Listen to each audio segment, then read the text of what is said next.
El Sol Online. Información real en tiempo real. elsolonline.com.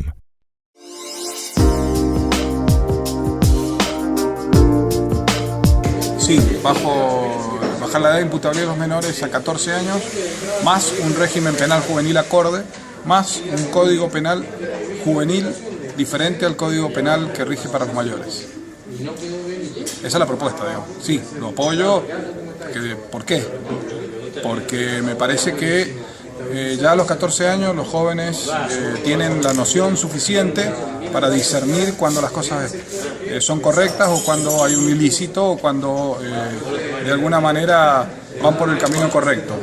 La imputabilidad significa el modo de discernimiento que tienen los jóvenes y yo creo que ya a los 14 años lo tienen. De hecho, no es la mayoría, pero hay jóvenes que cometen hechos ilícitos graves. Lo que sí está claro que tiene que ser bajo un régimen especial, separado de los mayores, con un código penal especial, más un régimen penal en el caso de delitos gravísimos, siempre tendiendo a la resocialización y que el joven logre volver a insertarse en la sociedad, más el abordaje familiar, o sea, el abordaje hacia los padres, porque el problema evidentemente está en la educación y en el seno familiar. No, de ninguna manera. Lo que nosotros necesitamos es un régimen penal de menores, de inclusión y contención, que opere fundamentalmente sobre los chicos de 16 a 18 años, y una vez que un sistema esté funcionando adecuadamente, se podrá charlar o no el tema de la baja. Hoy por hoy sería un disparate, porque ya hoy, en la actualidad, los chicos menores de 16 años pueden ser privados de su libertad sin término, bajo la figura del riesgo material o moral. Lo que hay que hacer es reglamentar el riesgo material y moral como lo ha solicitado la Suprema Corte de Justicia de la Nación cuando fue controvertido el artículo 2 de la Ley 22.278, que la Corte, con el voto de Argibay y de Zaffaroni, dijo: este es el régimen penal de menores vigente, es constitucional, pero el Congreso tendría que reglamentarlo. La baja de imputabilidad penal, que es una típica bandera de la derecha fascistoide que opera sobre la emocionalidad de la gente asustada por el delito, no tiene absolutamente ningún efecto. Y por otro lado, tenemos que ocuparnos de los chicos desde que nacen, porque cuando llegan al delito a los 14 o 15 años puede ser tarde.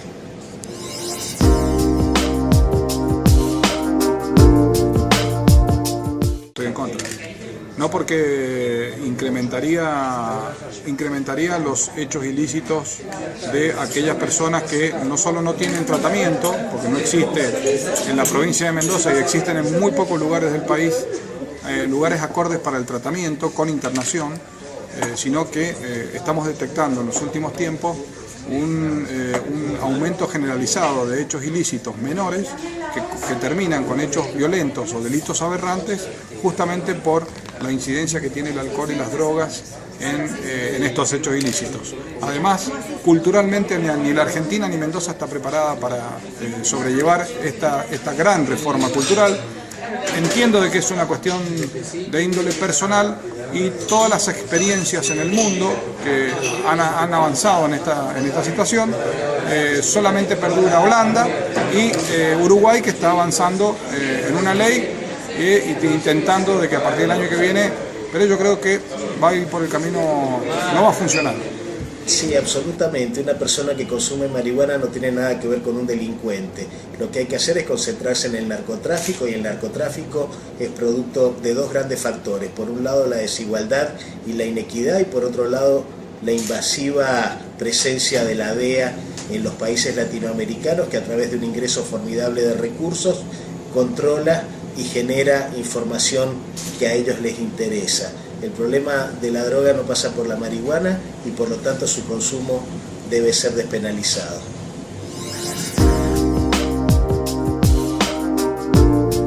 Me parece que hay que replantear a fondo el tema de la percepción de haberes por parte de los funcionarios públicos. Los cargos ejecutivos deben estar perfectamente pagados, porque un funcionario del Ejecutivo está 24 horas al día, 7 días a la semana trabajando y no puede dedicarse a otra cosa. mientras que los cargos legislativos a todo nivel, a nivel departamental, a nivel provincial y a nivel nacional, se debe replantear, porque me parece que tenemos un problema grave en la Argentina, y es que los políticos viven de la política, y encima viven bien, viven en los barrios privados más caros. Esto es lo que no debería suceder. Los políticos en cargos legislativos tienen que vivir de su trabajo, de su ocupación, y después percibir una remuneración acorde a una tarea que no es full time, sino part time.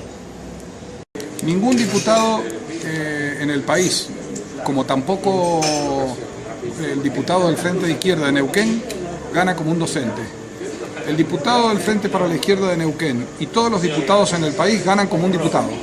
Después, si el diputado Godoy del Frente de Izquierda dona parte de su sueldo y se queda con 7.000 pesos, es una decisión personal, que también la hacemos muchos legisladores. Muchos donamos parte de nuestro salario, nuestro sueldo, en entidades, por ejemplo, en fundaciones, entidades de caridad, pero el recibo de sueldo, la contabilidad de la Cámara de Diputados, el cual surge como dato, que siempre presenta Nicolás del Caño como su propuesta para bajar la edad, para bajar el sueldo a lo que cobra un trabajador, da el ejemplo de un diputado de apellido Godoy, del movimiento de la provincia de Neuquén.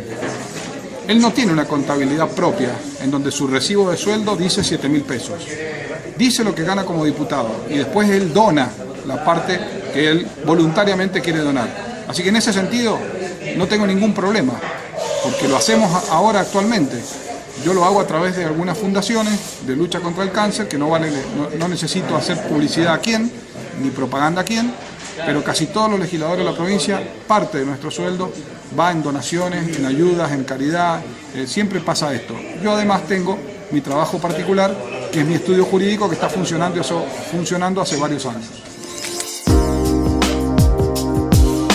La asignación universal por hijo es una conquista del programa progresista de la Argentina.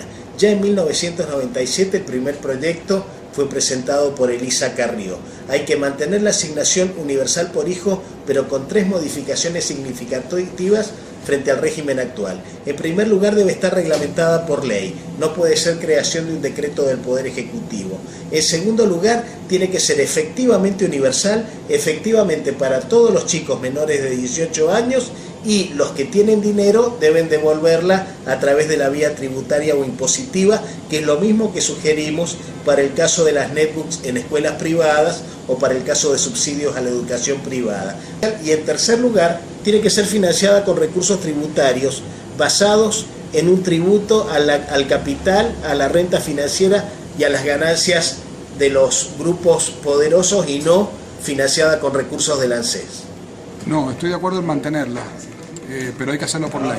La asignación universal por hijo hay que universalizarla de tal modo que ningún gobierno logre modificarla.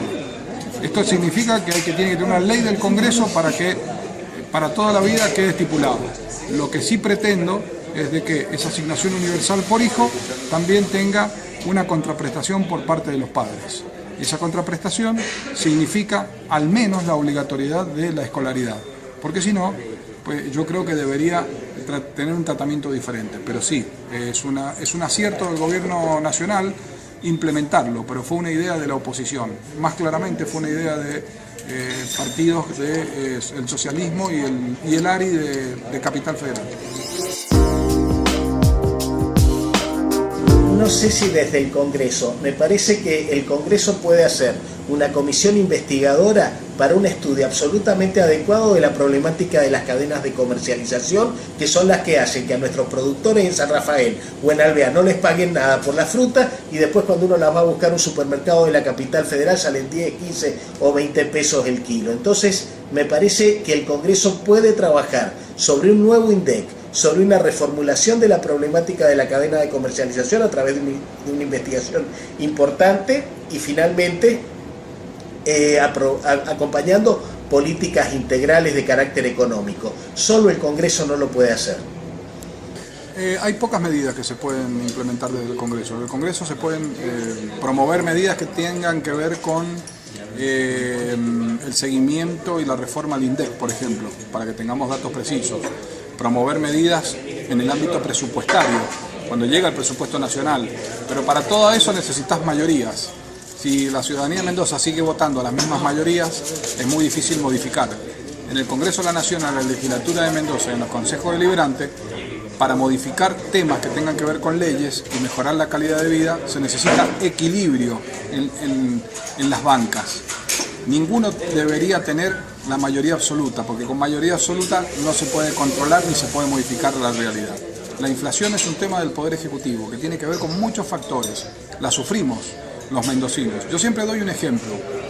El reciente billete emitido por la Presidenta de la Nación con la cara de Eva Perón, ese billete de 100 pesos, hoy ya vale, desde que salió a circulación, ya vale 80 pesos. Y la inflación del supermercado es la que nos preocupa a nosotros. La inflación de las amas de casa, que con la misma cantidad de dinero compra menos productos cada vez que va al supermercado.